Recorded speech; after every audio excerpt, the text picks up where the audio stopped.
Hi guys, ito po ang Senatorial Gisahan 1-on-1 Episode 7 with Senator Pia Cayetano, who's currently a Taguig representative, right? Yes. Alright, so good morning po Senator Pia. Let's start this po, let's first state your name, background, and platform. Go. Pia Cayetano, in 3 words, mother, public servant, and athlete. Ang mas mahabang version nun, I have been in the Senate for 12 years. And then, ngayon, third year ko na sa Congress. As a mother, I have 3 children. I lost 1 child. And a lot of the inspiration ng aking mga legislation comes from my being a mother. And as an athlete, passion ko yun kasi naniniwala talaga ako, especially in our President's anti-drug campaign, naniniwala talaga ako na a lot of the solutions would be giving these children a venue kung saan nila ilalabas yung energy nila, kung paano magkaka-drive and determination, and that is sports. Kaya ever since, talagang pinupush ko ang sports because talagang window yan, key yan sa isang solution natin for the kids on the streets. Mauubos yung time mo in all humility kung sasabihin ko lahat ng batas na pinasa ko. Huwag po kayo mag-alala po, pipigilan ko kayo pag sumugal. So Pag, pag inantok ka na, pag humaba na yung buhok mo, sabihin mo Palabo lang po sa yun, akin. Pawala na siya, hindi siya pahaba. So ano Pero po? in a nutshell, ganito ha. Marami kasi akong tinrabaho na sabi nga nila, it does not grab the front page kasi hindi sexy yung mga issues ko. For example, one of the first laws na ginawa ko is the mandatory immunization law. At the time na ginawa ko yun, ano bang pakialam ng normal people sa immunization? Di magpabakuna ka. Pero ngayon, it's a hot topic kasi ang daming namatay dahil sa hindi nagpabakuna itong mga nanay because natakot sila sa dengvaxia. So my point is, marami akong nagawang batas. Quiet lang, boring siguro para sa iba, pero it is the foundation of our country when it comes to health and education. O another example I'll give you, yung mga nagawa kong batas sa education. One very interesting law is the ladderized education. Tandem yan with the senior high. Ano ibig sabihin nun? Ang ibig sabihin nun, kadalasan na problema ng mga mahihirap is gusto nila makagraduate agad para makatrabaho agad, right? Ngayon, nadagdagan ng 2 years yung senior high. In fact, when Mayor Duterte became president, isa yun sa pinag-aralan niya na ano ba tong senior high? Tutuloy ba natin to? And of course, the recommendation is tuloy. Pero ang issue ngayon that gusto kong hanapan ng solution is that may laman dapat yung senior high na yan. Because dinagdagan ng 2 years, they should be able to get out of that na ibang level na yung experience nila. Sa ngayon po ba, ano mga problema rin sa senior high school na... Well, we just graduated our first batch of senior high and a What lot did they learn? Exactly. A lot of the feedback I'm getting is what did they learn sa dinagdag na 2 years na yan. Hindi ko po nilalahat, no? Siyempre ho, dun sa mga schools na pagpalagay mo ng may equipment, may teacher na magagaling, meron sa meron, pero across the country, meron pang kulang na kulang ang mga kagamitan, ang expertise mismo ng teachers. So how would you address that as a senator pag Okay. nanalo ka? I'll tell you how I will address this. Let's remember that under the term of the President also, pinasa at nilagyan ng napakalaking budget ang libreng tuition, right? Yes. For college. Alam natin yan and maraming tuwan-tuwa dyan. Natutuwa din naman ako dyan. Pero that is not enough. And before pa naging presidente si Mayor Duterte, na-bring up na yan kasi ako yung chairman ng education noon na ang gawin natin is free education. Sabi ko, teka, hinay-hinay lang. Kasi hindi lang naman tuition ang problema ng mahihirap.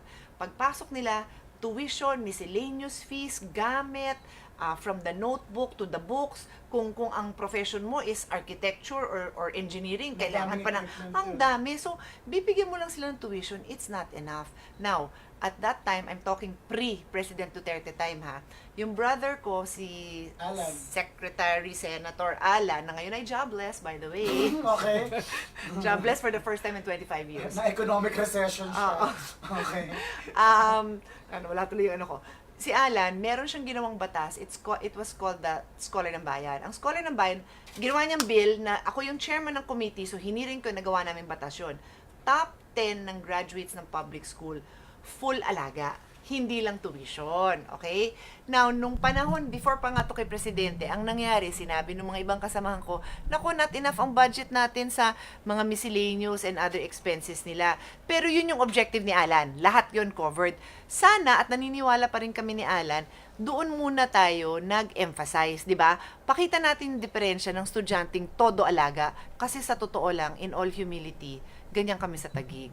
Pag ikaw ay pumasa sa mga universities in the country, whether it's the premier, yung UP, UST, LaSalle, kahit private ha, nagbibigay ang city ng up to 70,000 pesos a year. Na ano po?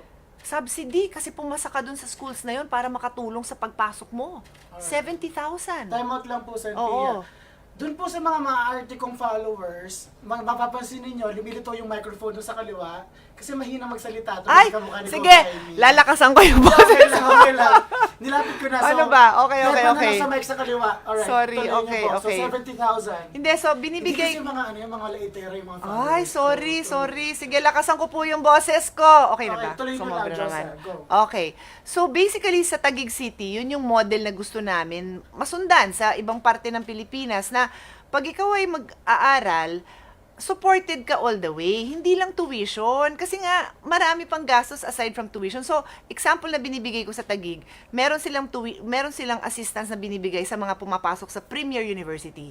Tapos yung pumapasok sa iba pang university, may assistance din yun. Magbo-board exam ka, may financial assistance din yun. Magma-masters ka, may financial assistance din yun. Kasi nga, it's not just tuition. So, going back to your question, ano ba ang balak mong gawin? Number one, if you remember, nabanggit ko, ladderized education. Yun yung isang batas na napasa ko. So, from senior high, unang-una, lagyan natin ng mas maraming laman.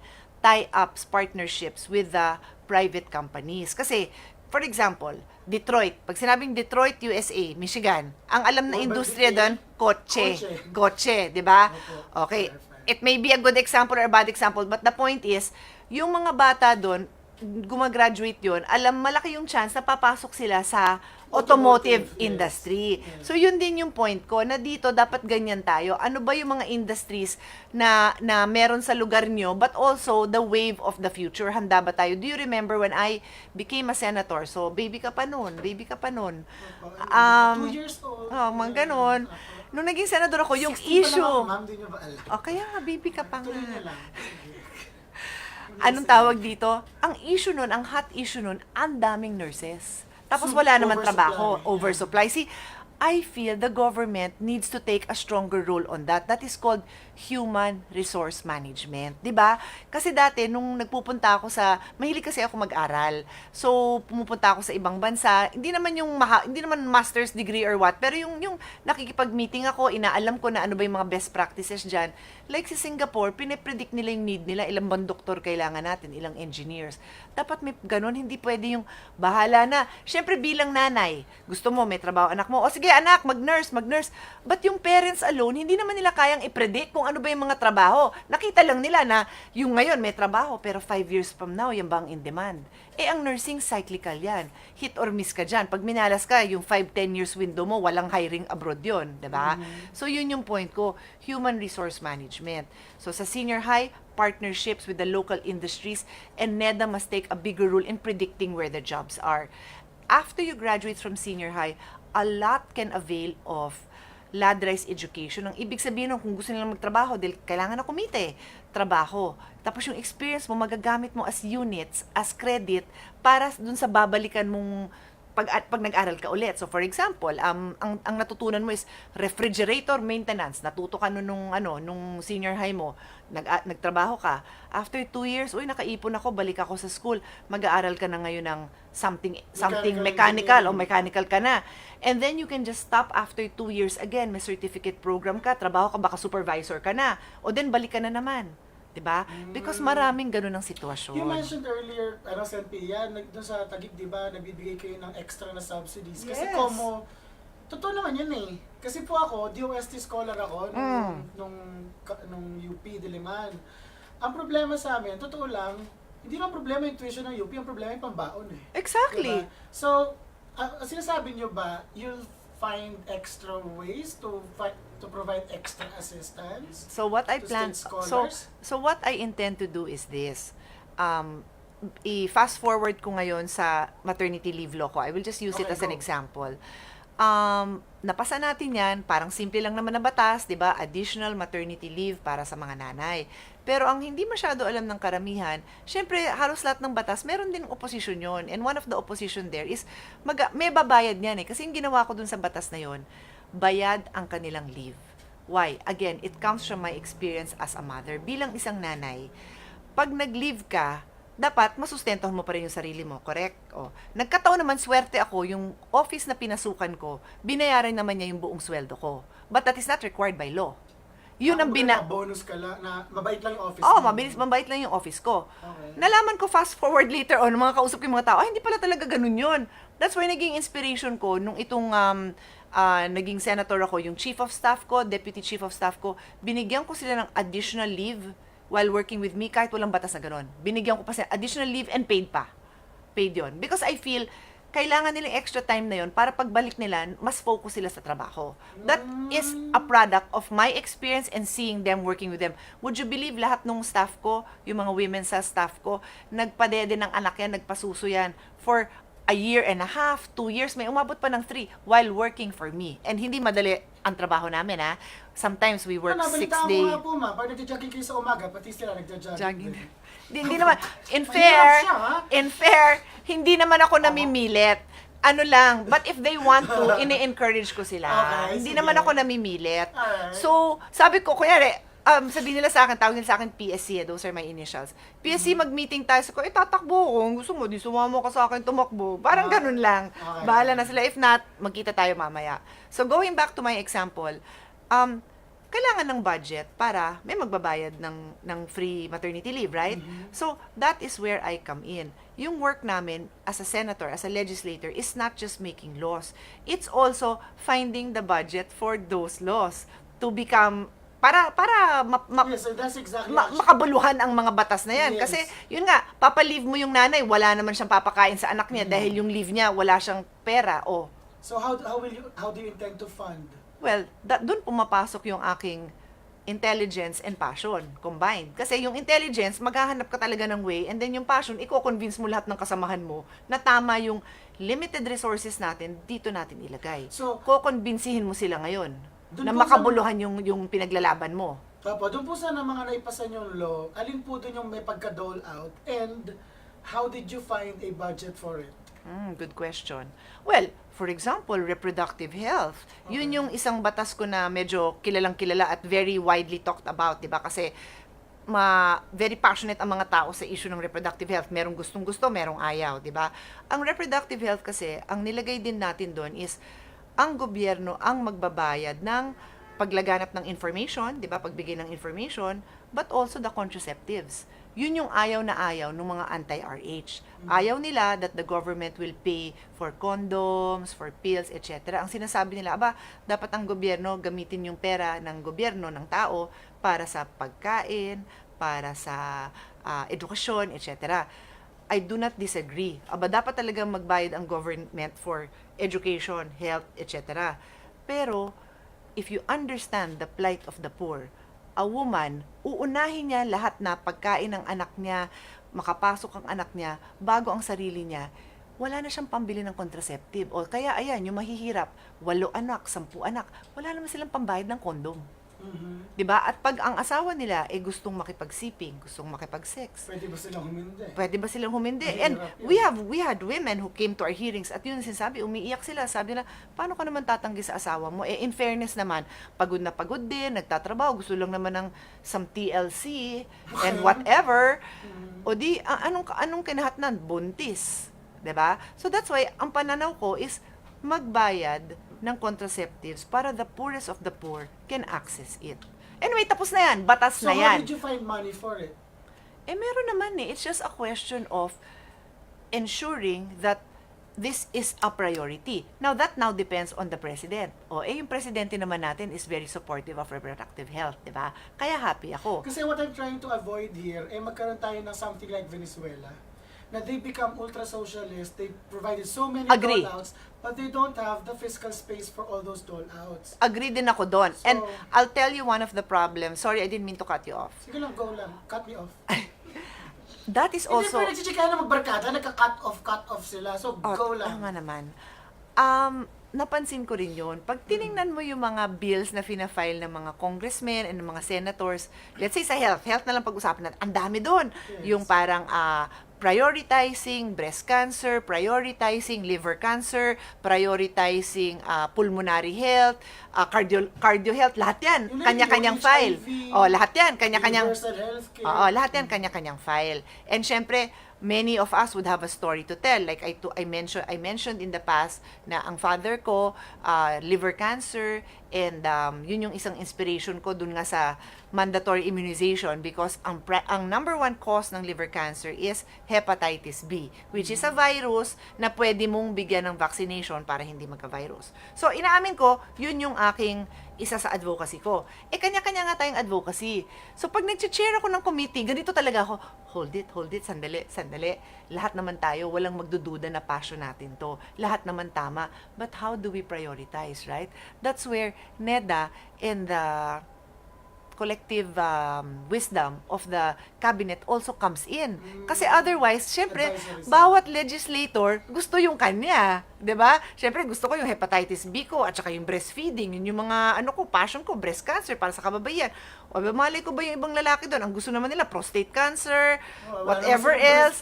'Di ba? Ayun na nga. So, how do you prioritize all this? Well, it has to be with a panel of experts. And with all due respect and humility, that's where I come in. Kasi sanay ako as a legislator. Kaya kong sabihin, sandali, let's listen to the experts. Kasi minsan, mayayabang din syempre kami as legislators, gusto namin yung amin, pero ang sa akin, makinig naman tayo sa experts, di ba? Hindi naman pwedeng, ano ba ang top 20? Nakarank naman yun WHO, may ranking naman yan Kung ano yung mga top 10 na nakakamatay, ano ba yung pinaka-apektado ang mga kababayan natin, ano bang region ang nagkakanda pilay-pilay na because merong sakit doon na hindi nabibigyan pansin. So, I feel it's my experience, maybe sometimes my charm that can help kinda, prioritize these things. Alright. Senator, di po ba minention ninyo na you're a mother, ang advocate po mga issues na mother-related, parenting-related? Yes. Meron po nagtatanong dito sa live, how will you be, what can you do to help Dengvaxia victims? Dengvaxia victims. I cannot answer that within the time frame that we have. Magkatulugan tayo dito dahil mahabang issue yan. If I may segue a bit, hindi ako nagpapalusot kasi dediretsuin ko yung nagtatanong, segue lang muna ako saglit. Ang pinakamalaking issue ngayon na maraming naaapektuhan is yung mga nanay na natakot sa Dengvaxia issue and then lahat hindi na nagpabakuna. Lahat na ng ibang bakuna, from measles, chickenpox, smallpox, lahat yon hindi na nila pinabakunahan yung anak nila. So, hindi ko po minamaliit yung problema nung mga nagpa-Dengvaxia. Issue po yan.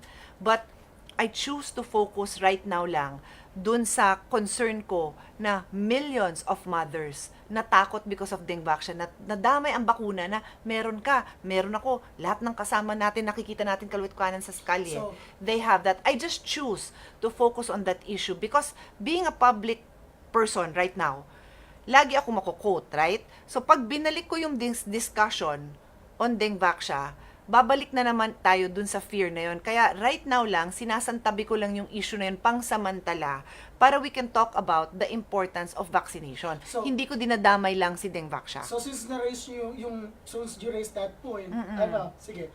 So how do you intend as a senator to restore faith in the national immunization program? Yes. Number one, hindi ko na inaantay na maging senator ako.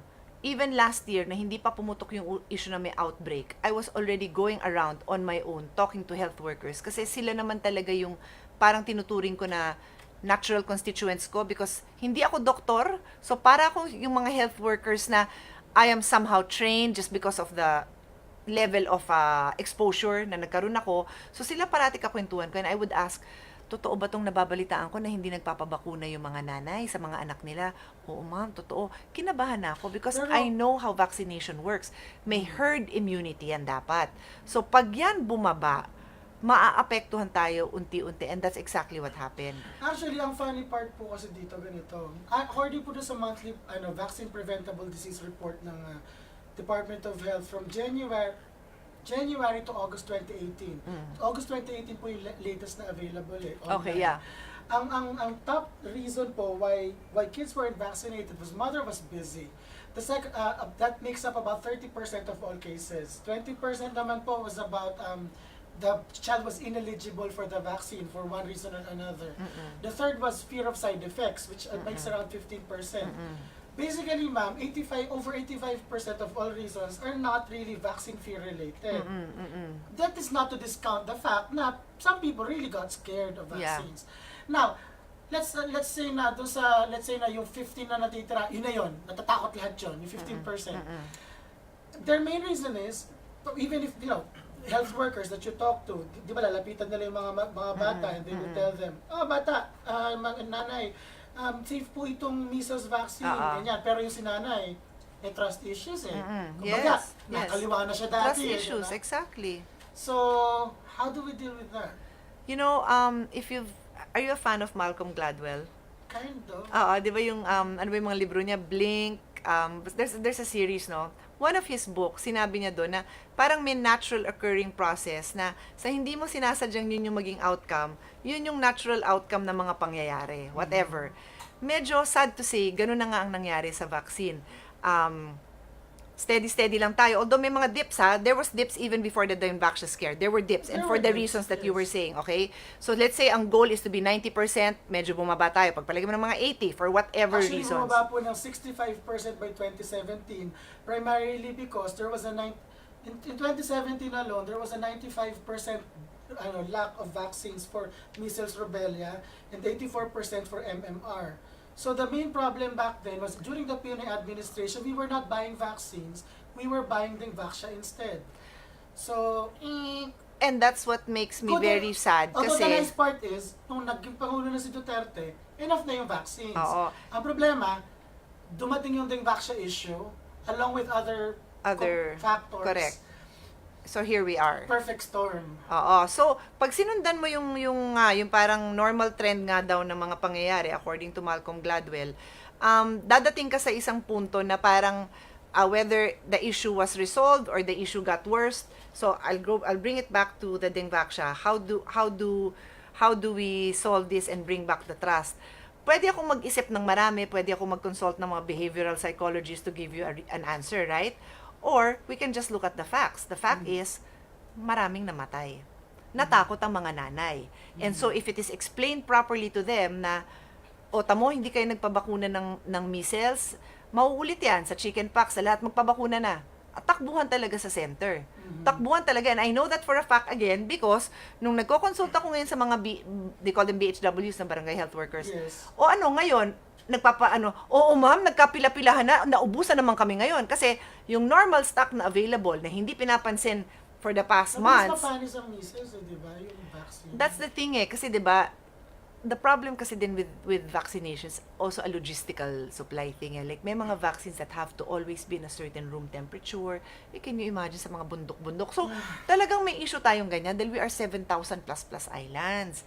So, we have our own set of trials, pero the reality is, nadagdagan pa nung Dengvaxia. So, how to bring back the trust, which is your question to me. Number one, me, mother to mother, I talk about it. I tell them the reality that I lost a child. Namatayan ako, di ba, nung tinanong mo ko, introduce yourself, namatayan ako ng anak. Yung anak ko, namatay siya sa isang congenital case na there is nothing I could have done to prevent it. No expertise, walang medical expertise that could keep my child alive. It's called trisomy 13. My son was born blind, deaf, with a hole in his heart, with tumors in his kidney, and he had a cleft lip. Sobrang dami. Parang sabi ko nga, pag kinikwento ko sa kahit sa mga BHW and even other mothers, sabi ko, kung nanay ka, parang kada sabi sa'yo ng sakit, parang hindi mo na alam kung mauupo ka, maluluhod ka, o hihimatayin ka na sa dami ng sakit ng anak ko. So, at that time, what would cross my mind at night, na hindi ako makatulog, na parang, wala bang vaccination para dito, para mawala lahat to? That crosses my mind. So, I use my story, even though it is not always comfortable to talk about that, because syempre anak ko yun di ba? Yes. Naalala ko pa rin yan. Sabi ko, sige na, ikikwento ko sa inyo para makwento nyo pa sa ibang nanay na ayokong makakita ng nanay na mamamatayan ng anak for a preventable cause. Kung kayang mabuhay ang batang yan, ayokong makitang mamatayan. And that was actually the platform. I ran under that platform noong 2004. Kasi nga, namatay yung tatay ko because of preventable illness. At namatay ang anak ko dahil sa hindi preventable. So Di sabi ba sa ko, liver yun? liver, hepatitis B nga. Kasi nagbigay si Direk Lino, yung pogi mo na kapatid. Yes, oo. Yun talaga yung story, no? Na yung brother ko, binigay niya yung 2/3 ng atay niya para sa tatay ko. And then yung 1/3 niya, na lumalaki pa yun. Naiwan yun sa brother ko. And actually, 4 months after na kapag, di ba nga, inintroduce ko yung sarili ko as a triathlete, I'm an athlete. Nagduathlon kami ni Lino, run, bike, run. Kinaya pa niya yon after 4 months. So, going back to your question, I use my story to tell these mothers na itong sakit ng anak nyo, itong possible na outbreak ng measles and in the future, baka chickenpox pa yan. Polio, ito na lang tanong ko sa'yo. As I said, baby ka pa. Pero between my time and your time and the time of the younger people, wala na siguro silang nakikitang polio. Ako, nagka-classmate ako na may polio. At siya yung kaisa-isang classmate namin na hindi makatakbo-takbo. Pag nagtakbuhan kami papunta sa recess, she cannot. Kasi may bakal yung paa niya at hindi siya makalakad ng normal. There was a movie recently about polio victims na yung mga nakahiga lang na parang mga patay. Ito lang ang nagagalaw nila, mukha. Yeah. Sabi ko, mga nanay, hindi nyo alam tong mga sakit na to dahil hindi nyo na nakita. Huwag nyong antayin na bumalik yan dito at magkasakit kayo ng gano'n. Alright, Senpia. Isa na lang hard na question. Oh, sure. Bear with me. Oh, Kasi, sure. Oh, naman. 50 million daw for conviction of corona. What can you say about that? 50 million for the conviction daw of impeachment trial Okay. ni Chief Justice Corona. I can say with a straight face, I look at you, I look at the audience, whoever, ni katiting nun, I've never seen it. And my chief of staff is right there. We've been in the Senate for 12 years. What is interesting is this. You know the whole Napoles issue? If you hear congressmen and senators talk about it, they know what happened. But sa office namin, ni isa. Walang lumalapit. Why? I'd like to believe that they know that I would never engage in those kind of activities. I would never engage. I would never sell my soul, my name. For those who were alive and not babies, at the time I ran in 2004, I said, I carry my father's name. Ang pinamana lang ng tatay namin is his good name and a good education. Hindi worth it sa akin yun. Kaya wala akong alam dyan. Totoo man na nangyari yun, sa kahit sa iba, sa amin, wala man lang dumaan dun. So, hindi. Another example, tobacco lobby. Totoo yan, may tobacco lobby. Totoo yan. Aware ka dyan, ha? Never man lang yan, never kami na-o-offeran yan, never kumapakatok yan, dahil alam na siguro nila na hindi ako mag-aabalat, isusumbong ko talaga sila. Hindi pa nga ako yung tipong quiet lang, hindi, susumbong ko talaga. Tsaka mahirap mag-jogging sa umaga, Oh my God, ka. exactly. O at ganun din, mahirap matulog sa gabi kung may tinatanggap kang ganyang pera. I put it in the same level, seriously. Alright. So I cannot answer for others, ha? Hindi, just for yourself. Oo. Kasi po, Mahirap na yan, masagutin ko yung iba, tapos sila, meron pala silang tinanggap, di ba? Hindi ko talaga kayang sagutin yung iba. Hindi, kasi Senpia, ang chika dito, kaya ako ginawa din itong interview series. Para maramdaman ng mga tao na they are somehow represented. Na when they ask questions sa Facebook Live, I also ask them to you. Oo, Kasi of minsan yung course. ibang mga lugar, yung mga ibang questions sa ibang lugar, medyo mukhang may mga gustong abutin eh, no? May mga pangarap na bituin eh, di ba? So, Hindi, ako naman, I hope na mapapakita ko sa mga viewers mo, followers mo, na candid lang ako. Hanggat alam ko yung sagot, sasagutin ko. Pag tinanong mo nga ako ng mahirap na hindi ko alam, sinasabi ko, hindi ko alam ang sagot niya. Alam mo, minsan pag naghihiring kami, tapos sasabihin na, you know, the RTMI institution, sasabihin ko, excuse me, ano yun? Hindi ko alam. Sabihin mo sa akin, educate me. Ganun naman ako. alright. So, Senpia, sabi mo kanina, you're the mom, parang you're gonna use your experience as a mom, I as a have long-time used it. long-time legislator. So, ganito, pero sumisentro bali sa pagiging parent eh, di ba? So, set aside muna natin pagka-parent, ha? Aside from that, what sets Pia Cayetano apart from the other senatorial bulls? Well, I can't really Why should we talk remember about you? Yeah. Well, unang-una, maganda ang jingle ko. Pia, Pia, Pia, Cayetano. My God, diba? ayoko na nun. Sige, Ang ganda. ma-LSS ka. Minsan nakaupo lang ako sa trono sa CR ko kung nakakanta ako mag-isa nun. Tuloy na. So, that's my answer on the lighter side. Okay, so habang nagsasalita ako, pakakantahin ko yung staff ko para maalala nyo yun. Game, staff, kanta. Anyway, ano naman yun, it's just a blessing na may maganda akong jingle. Okay. The thing is, and It was genius, ah. thank you. Ano ko yan? Parang Baby Shark. Diba ganun ka-catchy? Tsaka ngayon, basta every time I run, nire-revise lang namin ng konti yan. So sa vlog ko, pwede ko naman ano yung vlog ko, 'di ba? Pwede ko naman yan. Yung vlog ko is Pia Cayetano. Basta pagpunta mo sa Facebook, kasi pag Pia, syempre kung anong news lumalabas, 'di ba? Pero Pia Cayetano 'yon. Tapos vlog 1, day 1, day 2, lahat ng days ko. Kaya yung day natin ngayon, which is day day 15, whatever, lalabas to. Alright. Anyway, but going back to your question. What sets you apart from the other Yeah. senatorial boss? I'm just gonna tell you kung ano rin yung sinasabi nila sa akin, di ba? Sobra daw akong passionate dun sa mga paniniwala ko. So, and I guess you could see that like kung paano ko pinaglaban yung RH. And although sinabi mo nga, set aside yung pagka-parent mo, pagka-nanay mo, hindi ko nga ma-set aside eh. Kasi I bring that same passion I have as a mother fighting for literally fighting for the life of my child to my work. So like yung maternity leave din, talagang pinaglaban ko yun. 5 years in the making yun ha. Hindi maiksing panahon yun. And that's why I always make sure that I have short-term goals and long-term goals. Because yung long-term goals ko are those bills na mahirap bunuin, no? Like yung reproductive health, matagal yan. Maternity leave, hindi ko akalain na matagal, inabot din ng 5 years. What sets me apart is precisely my passion, which I balance with studying hard. I mean, I've always been known by my friends din, mga may kilala sa akin na nerd talaga ako. So, binabalance ko. Kasi pwede namang may passion. Marami naman din may passion. Pero kung hindi mo tsatsagain aralin yan, ang daming batas na hindi pumasa dahil walang nag-champion. Dahil napakahirap. Yun nga, kung controversial siya, just because it's controversial, maraming magsasabi sa'yo na, wag na, controversial wag na, bago ka pa. Pero it's these difficult laws that possibly would make this administration greater than it could be. You know? Senator P, Congressman ngayon no? Congresswoman ngayon. Rep Pia lang. Kasi bakit yung Congressman Pia lang. Pia? Okay lang, Pia lang. So, send Pia na lang. Send Pia para mabilis. Thank you. So, send Pia. Hindi, send ka dati. Hindi ko sasabi mananalo ka. Pero, hindi, joke lang. So, Senator. Well, maganda naman ranking ko. So, in kung fairness sakali, to you, kung ako ay naging manok, hindi naman napakasamang tumaya ka sa akin. Yun lang naman ang sasabihin ko sa'yo. Ayan, nangangampanya rito mga guys, narinig niya. Hindi ako nangangampanya. Kinaklarify ko lang. Hindi, ngayon kasi Senator, let's face it, nililigawan mo yung mga readers ko, bale. And they really want to know you more. Pero let's face it din. Go to my blogs, kahit hindi campaign period. In 2016, when our mayor was running for president, right?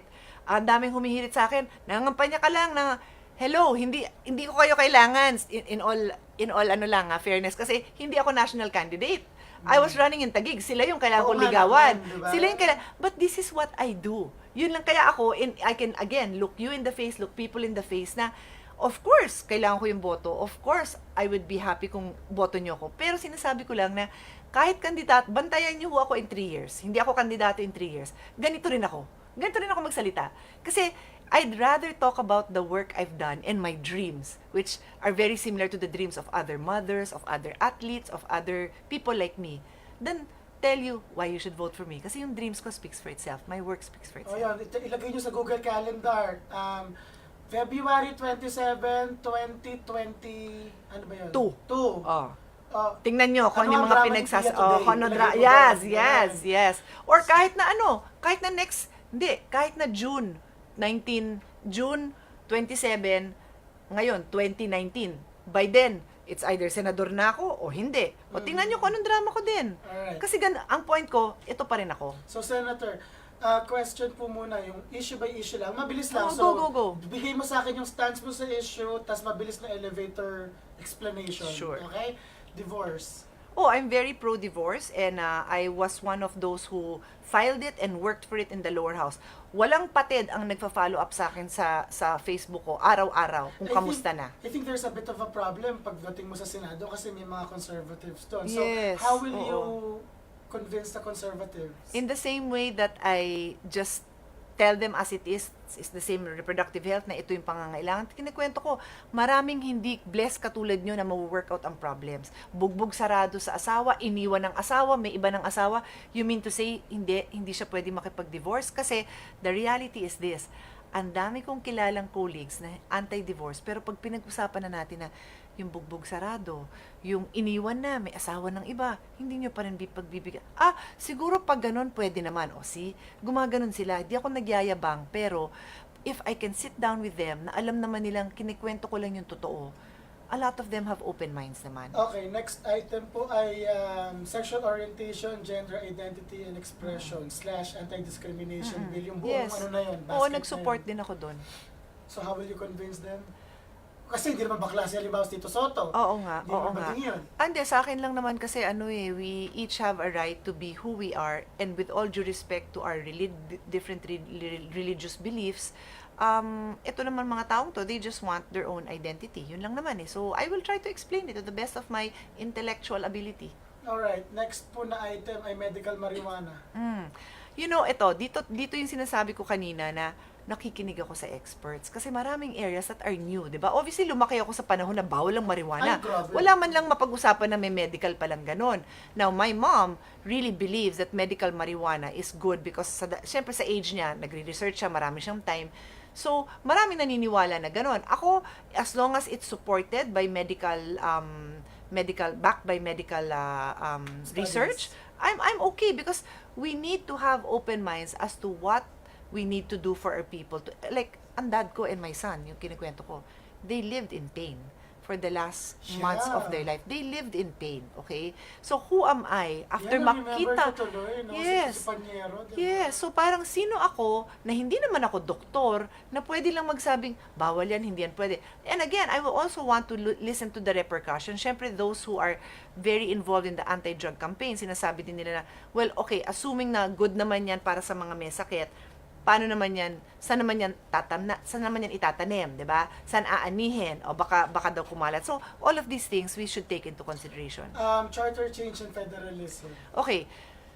Charter change is not an easy subject dahil ilang pages ang Tsaka maraming flavor. ang daming options, 'di ba? Kumbaga parang mo sinabi, kumakain ka ba ng pork? Depende kasi sa totoo lang hindi ako kumakain ng pork.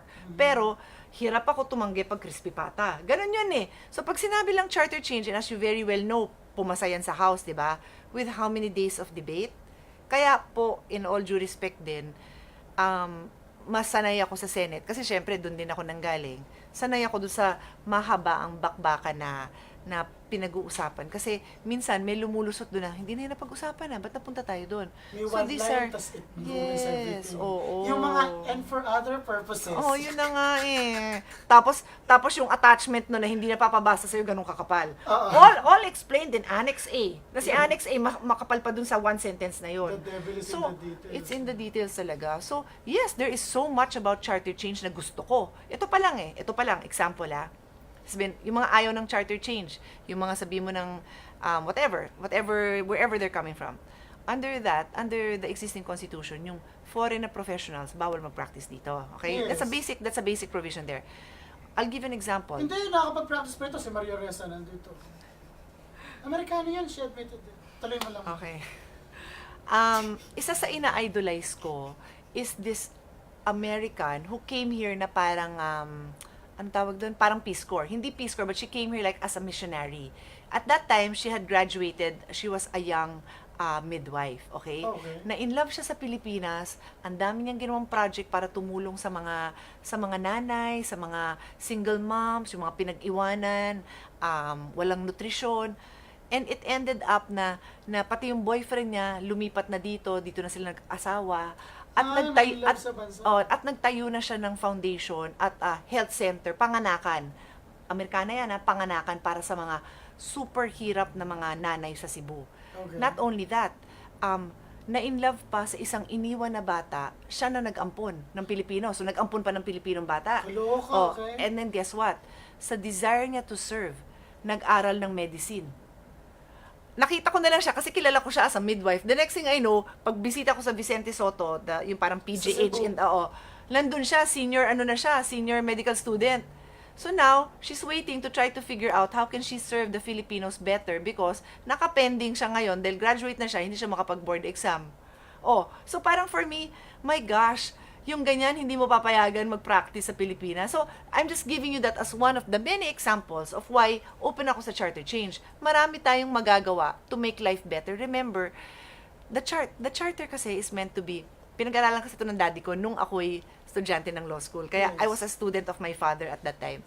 Lagi niyang sinasabi, ang charter, ang ating constitution, dapat open-ended siya enough to be able to foresee the future. Hindi yung masyado tayong limiting and then here we are, 20, 30 years later, nakasara na tayo, naka-box out na tayo, hindi tayo makamove on, di ba? Ang dami nating ginawa na reaction kasi dun sa Marcos time.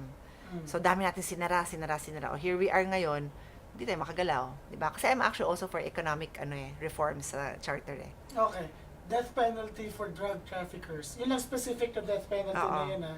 Kasi it's pointless to talk about any other death penalty because it's not on the table anyway. Yes. Death penalty for big-time drug traffickers.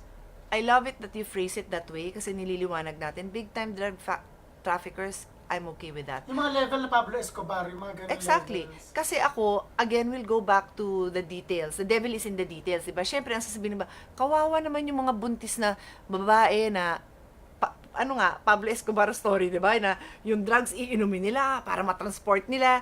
Yan yung mga victims na kawawa, diba? So, wag na tayong magtalo tungkol dun sa, diba? Dun sa mga big time, right? Wala na tayong So do pagtatalunan you support dyan. it for big-time Yeah. drug traffickers? I'm okay with You that. do. Now, if there's one thing that you would like to change in how Duterte runs things, or how Duterte runs things, what would it be? Good question. Well, the president kasi himself has always said na pagdating sa corruption, wala siyang toleration, right? So, full support ako dyan. What I don't know the answer kasi I can't, just an honest question. Yeah, oo.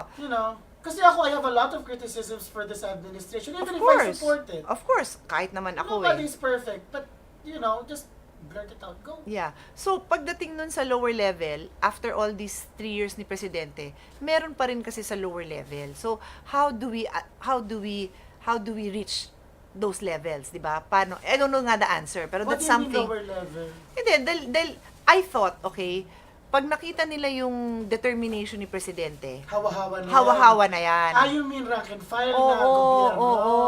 Di ba parang naawa ako in the sense na our president is so determined, so passionate about it. Tapos may mababalitaan ka pa rin doon sa mga lugar na yon. Parang, oh my, paano ba to? Di ba? Suggestion ko, Sen? Sige, give me suggestions din. I-review Kasi I mo also yung- don't know all the I-review answers. mo yung civil service law.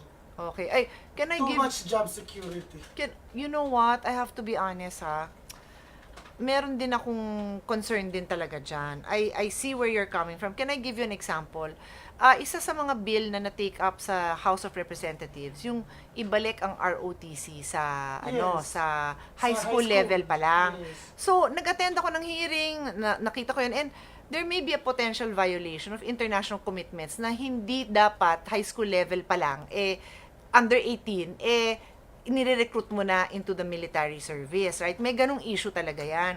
Tapos dun So, sa... mukhang child soldiers ang Oo. dating. And panindagan naman natin yung international commitments natin, di ba? So, may provision doon na nilagay, siguro meant to be as a common, hindi siguro. You're talking about CAT.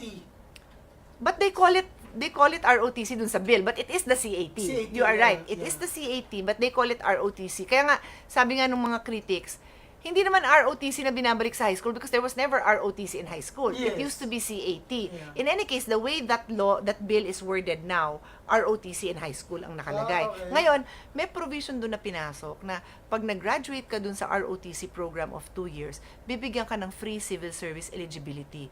And kami, Ay, parang, Delikado yan, ha? Exactly! Kung bobo sa math. Exactly. Ilagay mo sa Department of Finance. Kaya nga Tanungin mo siya ng 40 times 4. okay, teka, may question ako kasi hindi kita nakikita eh. I mean, hindi ko nakikita yung nakikita ng mga viewers mo. Wala, Nakikita ikaw ka ba nakikita nila? O nanlalaki yung mata niya, okay? Hindi, kasi nanlaki din ang mata ko Ang noon. dali na nga ng civil service exam, ililibre mo.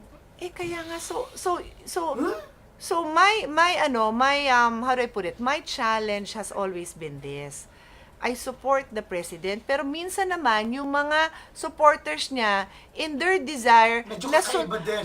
in their desire na narinig nila kay presidente na, kailangan magkaroon ng disiplina ng mga bata. Okay, boss, ganito, ganito, ganito.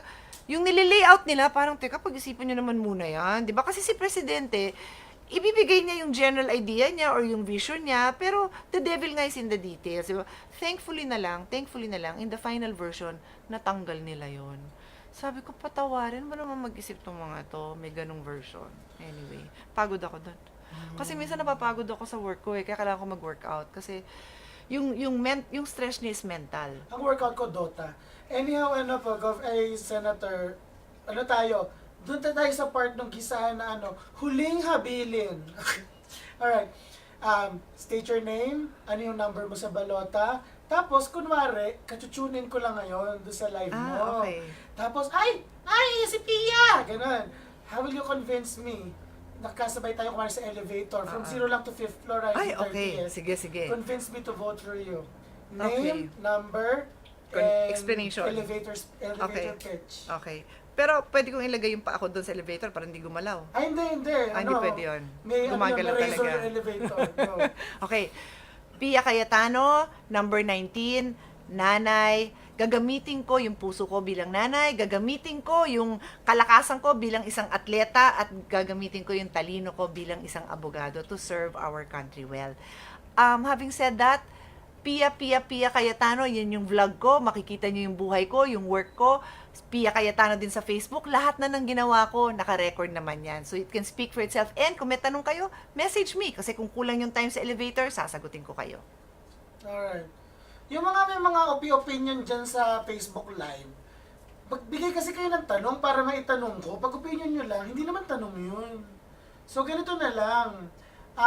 Pag meron po sila mga follow-up questions, isend ko na lang siguro sa Chief of Staff niyo, so maybe you can answer them. Sure. Tapos i-release ko na lang as infographics para mas madali. Sige. Kasi I want to help my followers, 1.3 million of them, to make, better educated decisions. Agree. And I want your followers to know, if there's something you don't know about me or feeling nyo hindi ko nabigyan tong pansin tong issue, let me know. Kasi that's my job. Lagi ko sinasabi yun, job ko actually to have an open mind, job ko to listen to the people. Ano po yung number uli nyo sa balota? 19. Number, this is 19.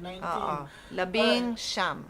So ganito po ang Senatorial Gisahan 1-on-1, Episode 7 with Senator Pia Cayetano na ngayon ay Congressman pa ng Taguig. Okay, maraming salamat po. Thank you.